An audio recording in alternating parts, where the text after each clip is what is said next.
Right now in Michigan, there's a story brewing, okay? In Michigan, one of the best teams in college football right now. They are executing. They are playing Heisman candidate, a quarterback, unbelievable. Great football team. But what's dangling over their heads right now, and what will be dangling over their heads until we get a little bit of clarity on what it exactly is that they're stealing signs in a non-ethical way. That is the narrative. That's kind of what's being talked about, that they're sending cameras. They got a whole manifesto now that's kind of cooking up. They're stealing signs. They know what everybody's doing. It's a big allotted plan that has happened, but none of it has really been proven publicly yet. So we are just all echoing the hearsay right now. What are your thoughts on the sign stealing situation in college football? And how do you think this gets handled with Michigan? And has this ever happened before that we just don't remember? Well, I don't know enough about the Michigan situation to really comment on that situation specifically, but I could give you the historical facts on way back when I was in the NFL. I'm talking about way back when, 88, 89, early 90s. You were allowed to send, pro personnel guys to, scout a game ahead of when you played it. And I think that it got to the point where sign stealing was unbelievable in the NFL. You had somebody that you hired to put in the box to watch signals, right, of the other team. And by the first quarter, we got the runs, we got the passes. And when I was a coordinator, I told the guy, look, don't tell me what you think they're going to do. We prepared. We know what we're going to play in these situations. We're going to play it. I don't want to hear it. It's just messing me up. But that became, and if you look historically, you'll know that there were reasons that they changed the rules so you couldn't do that. Then they come with the microphone, helmet, whatever they call it.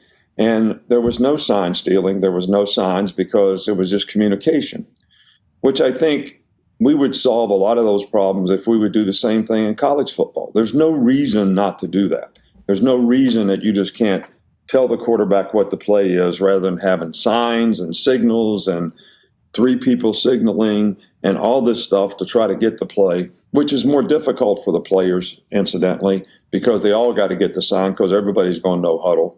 And for the defensive players who are going against the fastball team, all 11 guys got to know the signals. All 11 guys got to know the signs because they're going fast and you can't communicate it rather than just being able to tell somebody this is the call. So that would clean up all this.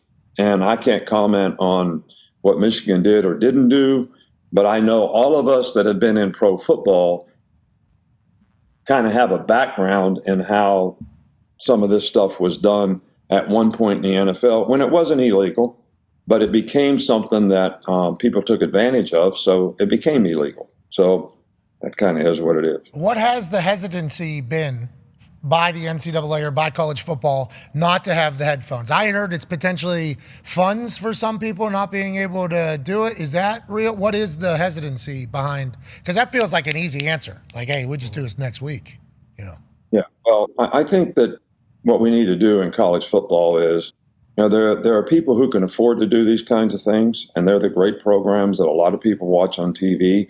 And it's important that we have opportunities for all levels of college football players. I'm all for that, and I'm all for supporting that.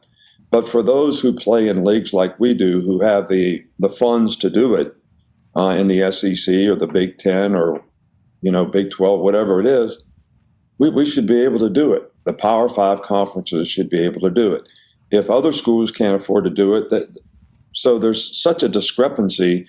We shouldn't be living by the same rules. Yeah. It's different than taxes, some people that make a lot of money pay a lot more taxes than people that don't make a lot of money.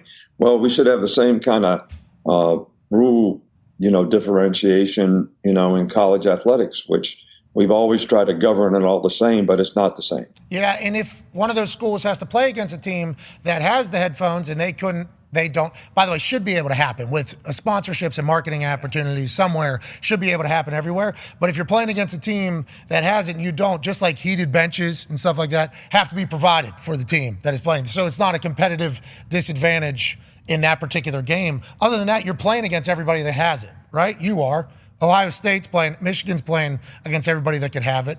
It's like basically we could eliminate and make competitive disadvantage or advantages kind of a little bit disappear in one. That would be good. Yeah. That'd be a good play.